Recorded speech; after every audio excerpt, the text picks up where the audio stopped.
Good morning, all of you. My name is Arvind Gautam.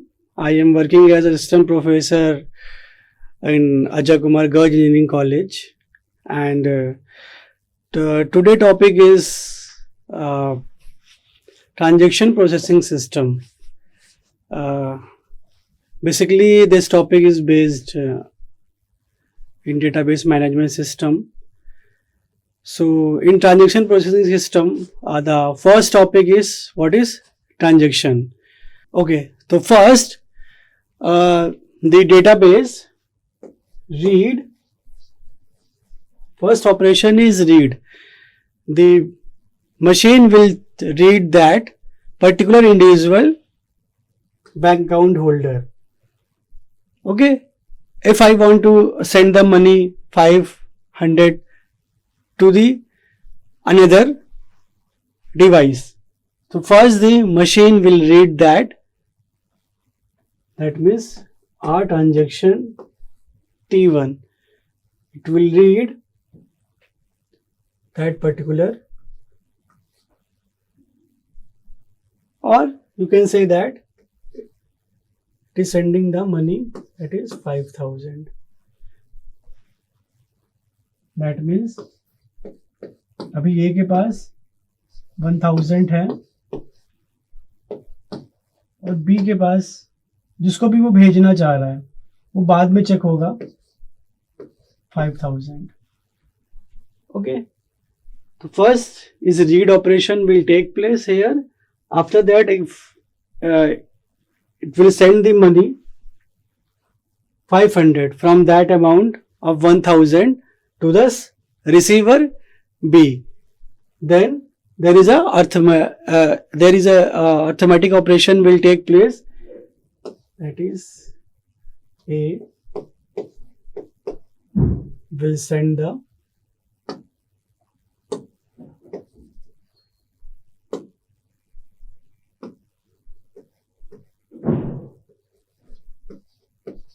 to the B. Okay. Then after that, a write operation will take place. Write means जैसे write होगा, मतलब जो हमारा database में value है, means 1000 minus 500. Okay, that means यहाँ पे हमारे पास राइट हो गया 1000 minus 500.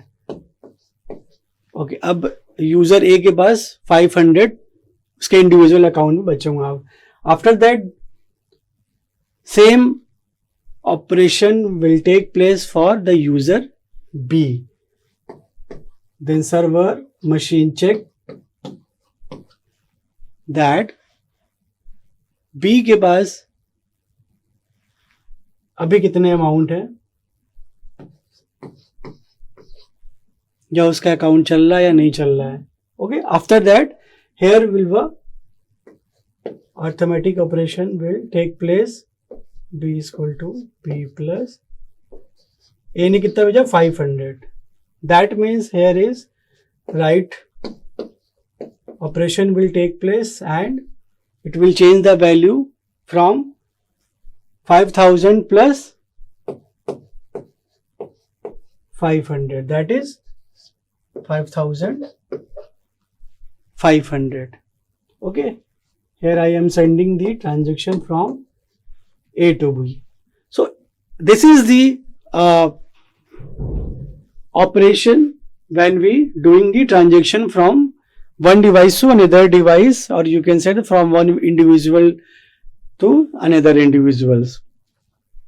And another term or transaction generally represent change in database.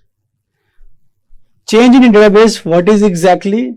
It is saying that change in database. In initial state, what is the value? 1000 and 5000 amount in user A and user B. After that, we have sent the money from A to B, and this operation have been performed for transaction from A to B. Okay. and at last the commit operation will take place. Commit means all the changes have been saved in database. After that you can't change the database. Before commit you can change, but after commit you can't change. Okay, so that means after commit, what is the value here?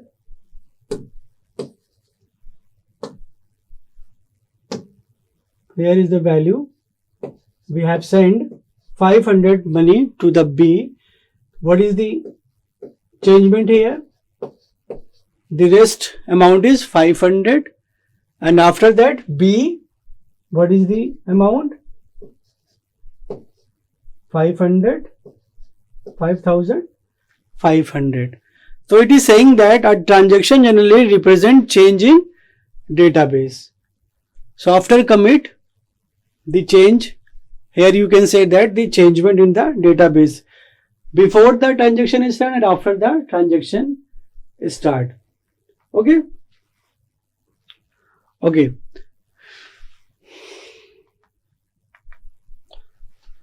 And in another term,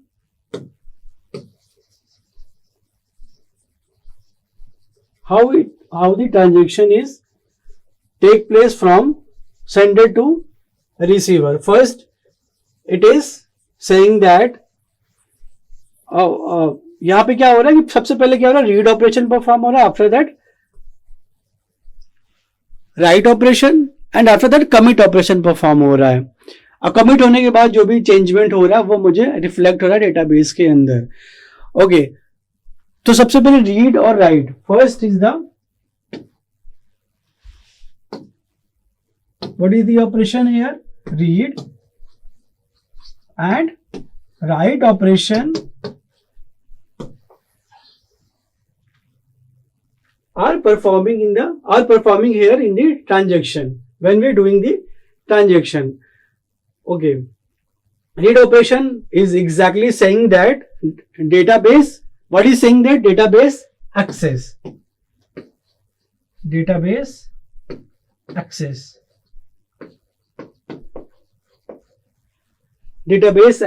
means हमारे पास read जो transaction करने वाला ए to be, ए के पास उतने sufficient money है या नहीं, या बी ए से करने वाला तो उसके पास सफिशिएंट मनी है कि नहीं, या बी के पास अगर वो मनी ट्रांसफर हो रहा है तो बी के पास अकाउंट जो है वो अभी जो वो ऐसा तो नहीं कि वो अकाउंट फ्रीज हुआ है या फिर रनिंग स्टेट में है या नहीं. That mean read operation database को एक्सेस कर रहा है. Okay, then after that the write operation is running here. तो राइट ऑपरेशन एग्जैक्टली क्या कर रहा है? Write operation that means change in database. Read arithmetical operation हुआ, उसके बाद राइट उसने क्या कर दिया? अब जो एग्जैक्ट वैल्यू थी वहां से उसने राइट कर दिया. ठीक है, मतलब ए में से कितने रुपए गए? 1000 से 500. देन उसके बाद रीड, उसके बाद राइट ऑपरेशन मानी चेंज इन डेटाबेस को पहले एक्सेस करेगा रीड के थ्रू, उसके बाद राइट कर देगा चेंज इन डेटाबेस. अब जो मुझे फाइनली डेटाबेस के अंदर वो वैल्यू को सेव करवाना होगा तो then we will do commit operation. Commit operation यानी डेटाबेस में वो चेंजमेंट सक्सेसफुली रन हो जाएगा और वो परमानेंटली सेव हो जाएगा. ओके, तो रीड और राइट जो डेटाबेस एक्सेस हो रहा है, चेंज हो रहा है, डिफरेंट लोकेशन से हमारे यूजर्स, डिफरेंट लोकेशन से यूजर जैसे एटीएम मशीन्स पे लगाया या आपने ऑनलाइन ट्रांजेक्शन किया तो जो डिफरेंट लोकेशन से यूजर्स क्या कर रहे हैं? उस डेट मनी ट्रांसफर करना चाहते तो उस बैंक के सर्वर के पास, ये रीड और राइट ऑपरेशन परफॉर्म हो रहा है और सर्वर के पास हमारे उस यूजर्स के अकॉर्डिंग सारी की सारी डिटेल सेव होती है उसके लोकल हार्ड ड्राइव पे. You can say that hard drive. Okay, तो जैसे रीड राइट ऑपरेशन परफॉर्म हो रहा है, सर्वर क्या कर रहा है, उस इंडिविजुअल अकाउंट होल्डर के डेटा अपने सर्वर पे क्या कर रहा है, चेक कर रहा है, रीड करेगा, उसके बाद उसके अकॉर्डिंग उसको राइट ऑपरेशन परफॉर्म होगा and after the transaction will take place from this phase. Okay, after that finally commit operation. This is the very basic operation of transactions. Okay.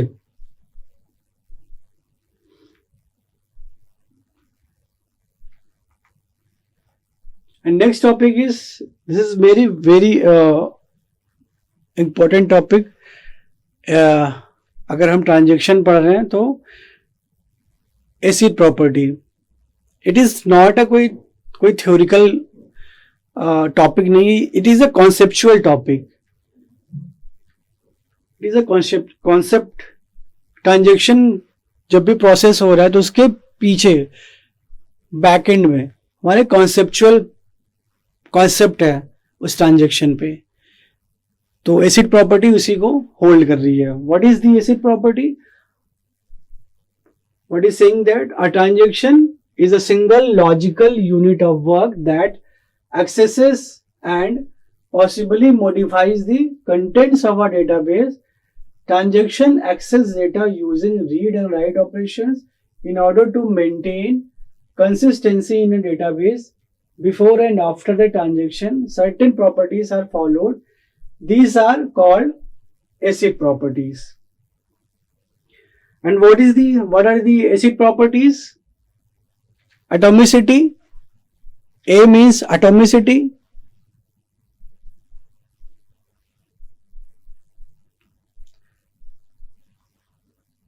C means consistency. I means isolation and D means durability. First term is atomicity. First is atomicity. What is exactly saying that atomicity property?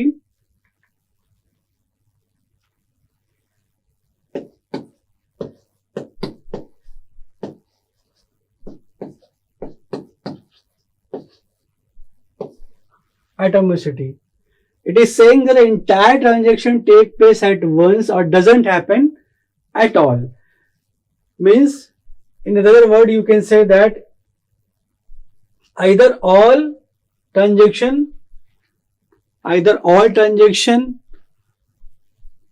have been successfully commit or none. Means either all or none. Means कहने का मतलब कोई transaction या तो जो भी वो transaction क्या कर रहा परफॉर्म कर रहा कोई भी ऑपरेशन, या तो वो सक्सेसफुली पूरी तरह से सक्सेसफुल हो जाएगा या तो पूरी तरह से अनसक्सेसफुल हो जाएगा. Means you can say that a transaction, here is a transaction T1. It is saying that here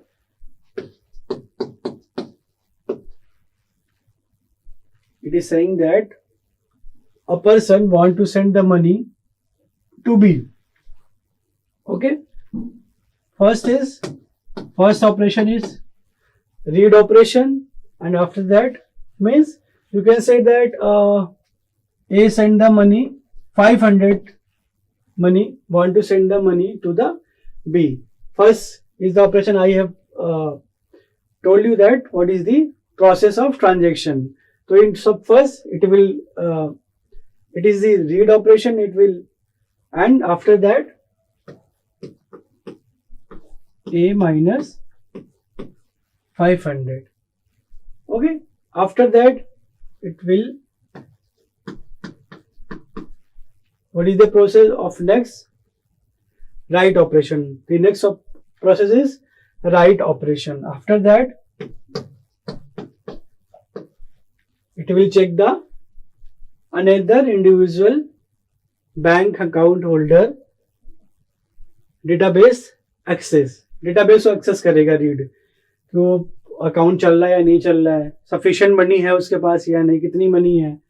okay. मतलब और भी ऐसे कई प्रोसेस होंगे जो कुछ ना कुछ प्रोसेस को रीड करना चाह रहे होंगे, कुछ राइट करना चाह रहे होंगे. here is different type of process that are doing different types of transaction, read and write operations. Okay.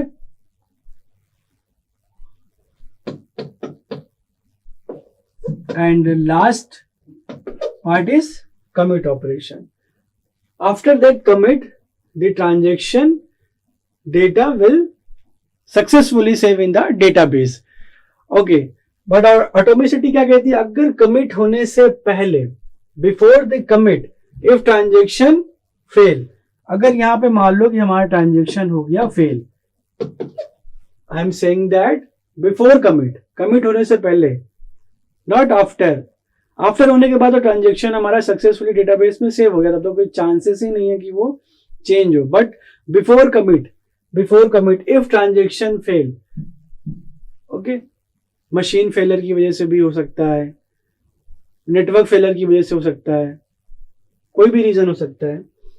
Machine हो गई, ट्रांजैक्शन हो गया हमारा फेल, तो क्या होगा, ट्रांजैक्शन हो गया हमारा फेल, यानी जितना भी ये प्रोसेस कर रहा था, कोई भी प्रोसेस, जो भी प्रोसेस यहां तक इंडिविजुअल उस बैंक अकाउंट होल्डर के लिए जो भी प्रोसेस हो रहा था, अब वो क्या होगा, इनिशियल स्टेट से स्टार्ट होगा, दोबारा से इनिशियल स्टेट से स्टार्ट होगा. ऐसा आप ये नहीं कह सकते कि 500 जो अमाउंट, मतलब ए से बी जो 500 वो भेज रहा है, ऐसा तो होगा नहीं कि 500 ए ने भेजा बी को तो 250 रुपए गए, 250 गए और 250 अभी नहीं गए, क्योंकि ट्रांजेक्शन हमारा हो गया था in half portion fail. Okay, तो ऑटोमेसिटी प्रॉपर्टी यहां पे होल्ड करती है, जो बहुत इंपॉर्टेंट है. वो क्या कहती है कि अगर ट्रांजेक्शन हो गया बीच में फेल, तो इनिशियल लेवल से दोबारा से वो ट्रांजेक्शन स्टार्ट करेगा जहां से उसने पहले से स्टार्ट किया था read operation. Okay, before transaction initial level से स्टार्ट होगा, दोबारा से ट्रांजेक्शन हमारा स्टार्ट होगा. या तो पूरी तरह से सक्सेसफुल हो जाए, कमिट हो जाए, पूरे 500 जो हम भेज रहे थे पूरे बी के पास पहुंच जाए, या तो पूरी तरह से फेल हो जाए, अनसक्सेसफुल हो जाए. ठीक, आइदर ऑल और नन. तो आइदर ऑल अगर कमिट हो गया सक्सेसफुल, आइदर अगर फेल हो गया तो नन, दोबारा से वो इनिशियल स्टेट से स्टार्ट करेगा. एटॉमिसिटी आइदर ऑल और नन. ठीक है. ओके, नेक्स्ट हमारा नेक्स्ट 6 कंसिस्टेंसी.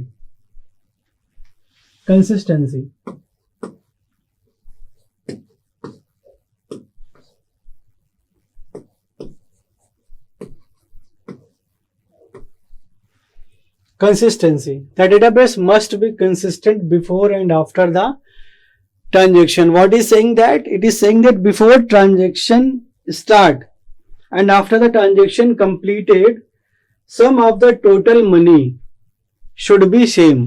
यानी ट्रांजेक्शन स्टार्ट होने से पहले जो मनी था और ट्रांजेक्शन स्टार्ट होने के बाद, कमिट होने के बाद, you can say that the sum of amount है before the transaction, after the transaction, after the commit, दोनों का सम इक्वल होना चाहिए. You can say that means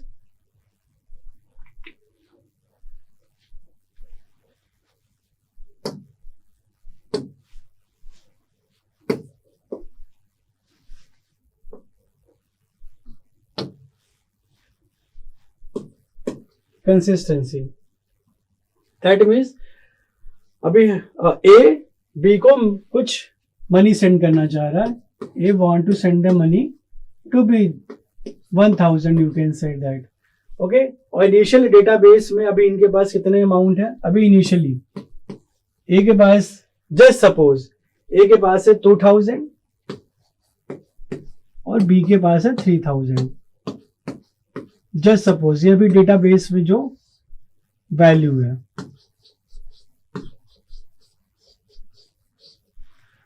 Okay, just suppose अब A want to send the money to the B. Okay, what is the exact process? I have told you, as I have told you, a transaction T1 want to send the money or A to B. So, what is the process? First is it will read the या database को access करेगा सबसे पहले operation में. That means read. अभी कितना है A के पास? That is 2000. Okay, and after that arithmetical operation will take place. It will कितना सेंड करना चाह रहा? 1000. ओके, देन इट विल क्या हो जाएगा? एक जितना भी अमाउंट है उसके बाद इनिशियल 2000 में से 1000 लेस कर देगा. ओके, उसके बाद देन राइट ऑपरेशन, डेटाबेस में चेंजमेंट. अब राइट ऑपरेशन कितना हो जाएगा? 1000. अब ए के पास कितना रह गया? 1000. इनिशियल में से 1000. अब कितना बच गया उसके पास? 1000. ओके, आफ्टर दैट दूसरा जो प्रोसेस होगा अब बी के लिए. बी के लिए रीड बी. कितना भी अमाउंट है उसके पास? 3000. ओके, अब अरिथमेटिक ऑपरेशन होगा बी के लिए. दैट मीन्स बी में अब क्या जाना है? A want to send the money to B. Okay, तो बी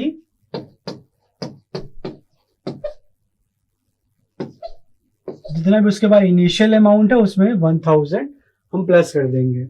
ओके, तो अब क्या होगा? बी राइट ऑपरेशन यहां पे होगा और बी के लिए. अब अमाउंट कितना हो जाएगा? बी के पास कितना था? 3000 और 4000 plus 1000 that is 4000.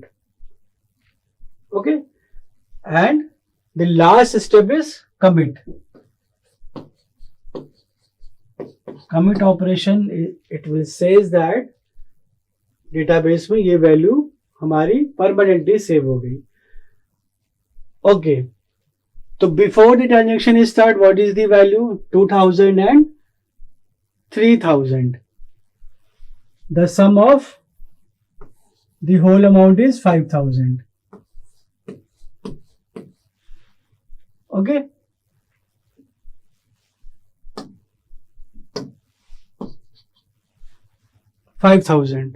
Before the transaction start and after the transaction start होने के बाद कितना अमाउंट हुआ? जब कितना हुआ? 2000 में से 1000 हमारा क्या हो गया? लेस हो गया था. फिर कितना बचा हमारे पास?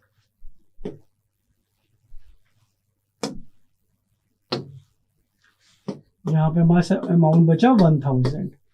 ओके, अच्छा, कमिट होने के बाद बी के पास कितना रह गया? कितना बचा? 1000 हमने उसके पास भेज दिया तो कितना हो गया? 4000. Sum of this amount is exactly same the जब हमने ट्रांजेक्शन को स्टार्ट किया था. ओके, 5000. ओके, तो consistency it will says that before the transaction start and after the transaction commit the sum of amount, दोनों के अमाउंट क्या होंगे? सेम होंगे. as you can in layman language you can say that जैसे मुझे 1000 रुपए किसी को भेजने हैं.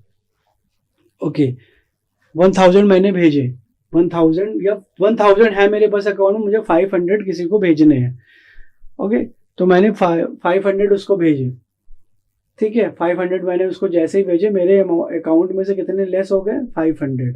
कितने रह गए मेरे पास? 500 वो वाली वैल्यू और जो मैंने उसको वैल्यू जो भेजी.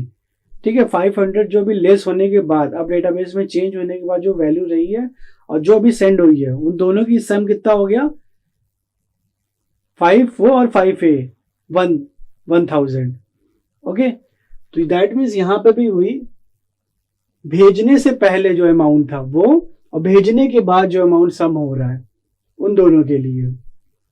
ठीक है, उन दोनों का सम सेम होना चाहिए.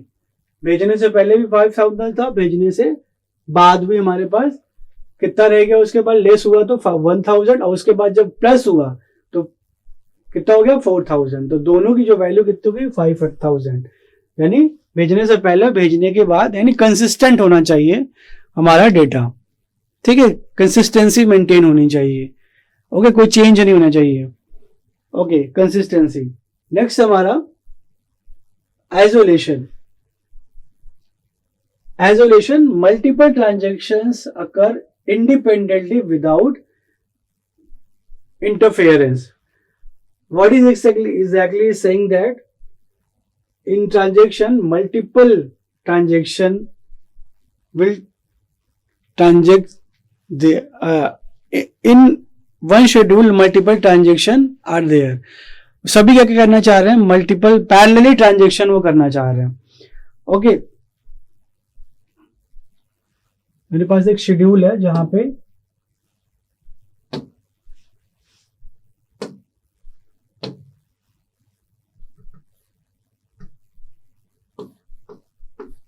transaction T1, T2, multiple transactions are there.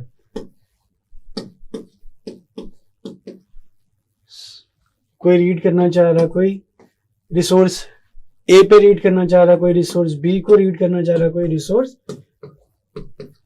Multiple transaction are there, multiple parallelly चल रहे हैं एक साथ.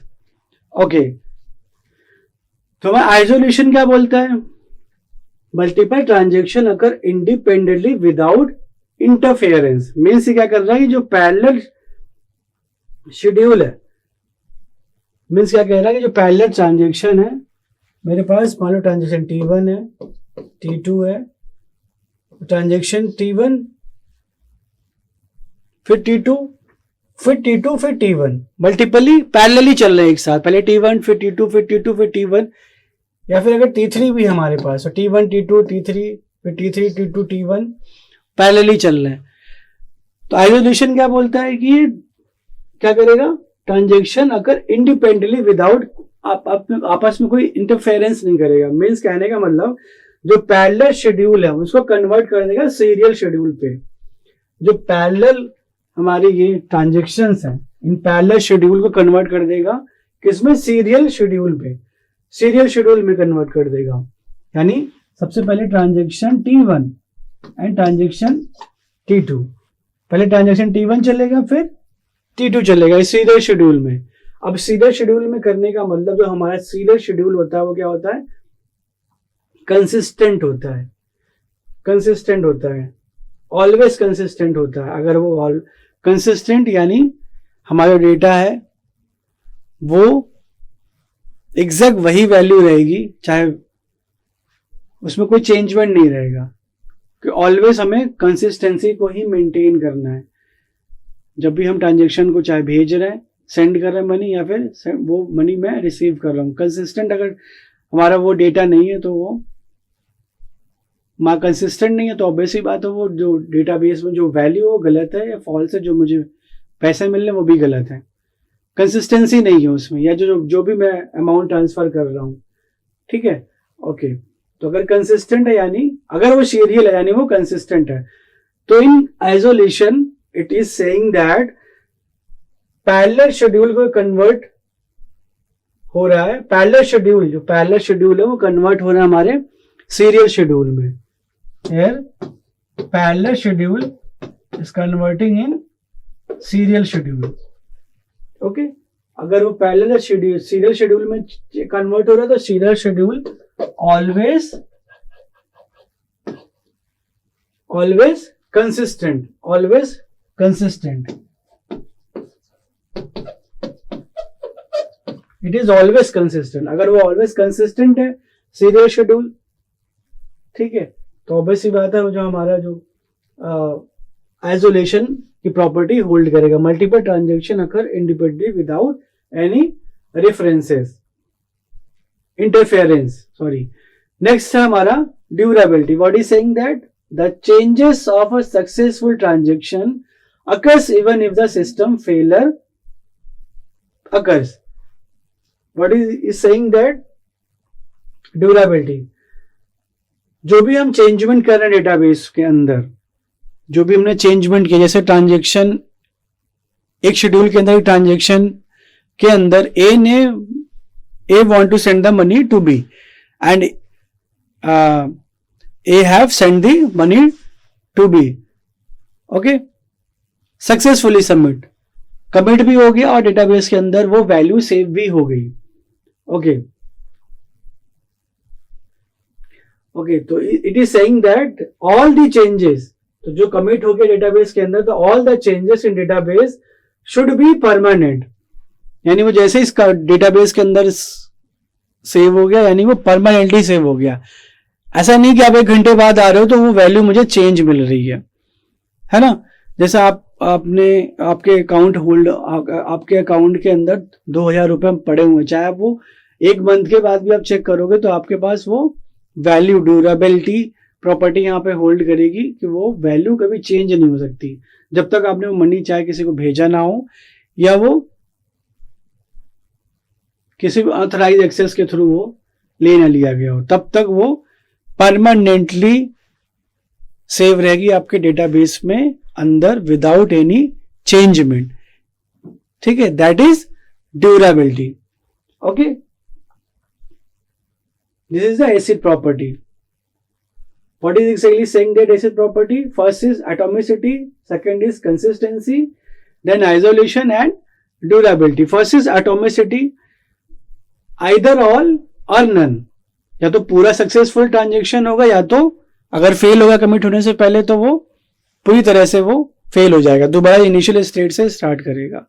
दूसरा हमारा consistency, what is exactly saying that before the transaction start and after the transaction commit, successful होने के बाद the sum of amount will be same.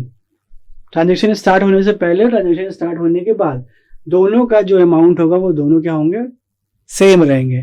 Third हमारा isolation, what is saying that isolation means parallel schedule. Parallel schedule को convert कर देगा serial schedule पे। Okay, अगर serial schedule हमारा ऑलवेज कंसिस्टेंट रहता है, अगर ऑलवेज वो कंसिस्टेंट है, अगर मैंने सीरियल शेड्यूल में उसको कन्वर्ट कर दिया तो ऑलवेज हमारा जो वैल्यू होगा उस शेड्यूल के ट्रांजेक्शन भी कंसिस्टेंट ही रहेंगे।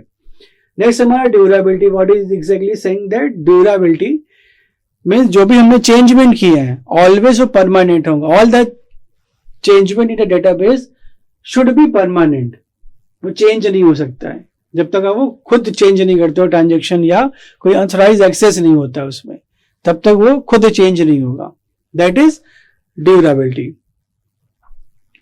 आई होप आपको समझ में आया होगा ये लेक्चर और is the transaction processing concept. Thank you.